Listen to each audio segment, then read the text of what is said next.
Narcotics પદાર્થ mephedrone drugs સાથે એક આરોપી ઈસમની ધરપકડ કરતી તાપી એસઓજી ટીમ. એસઓજી તાપીનાઓની સૂચના અને માર્ગદર્શન હેઠળ એસઓજીના સ્ટાફના એએસઆઈ અજયભાઈ, દાદાભાઈ અને જયેશભાઈ, બલિરામભાઈ, રાહુલભાઈ, દિગંબરભાઈ અને અક્ષયકુમાર કાંતિલાલ નાઓ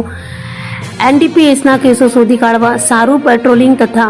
વાહન ચેકિંગમાં હતા. તે દરમિયાન સોનગઢ સોનાનગર સોસાયટીથી દરગાહ તરફ જતા રસ્તા ઉપરથી સચિનભાઈ ભીખાભાઈ ભોઈ રહે સહાદા નંદુરબાર જિલ્લા હાલ રહે ઉકાઈ જૂની શાકભાજી માર્કેટ ઉકાઈ જિલ્લા તાપીનાઓના કબજામાંથી મેફેડ્રોન ડ્રગ્સ કુલ વજન 4.92 ગ્રામ કિંમત ₹14,760 તથા અન્ય મુદ્દામાલ મળી કુલ કિંમત ₹39,760 ની સાથે પકડાઈ જતા મેફેડ્રોન ડ્રગ્સ આપનારને વોન્ટેડ જાહેર કરી સોનગઢ પોલીસ સ્ટેશન અને એનડીપીએસ એક્ટ મુજબનો ગુનો દાખલ કરાવેલ તેમજ સદર ગુનાની તપાસ સોનગઢ પોલીસ સ્ટેશને સોંપવામાં આવેલ છે.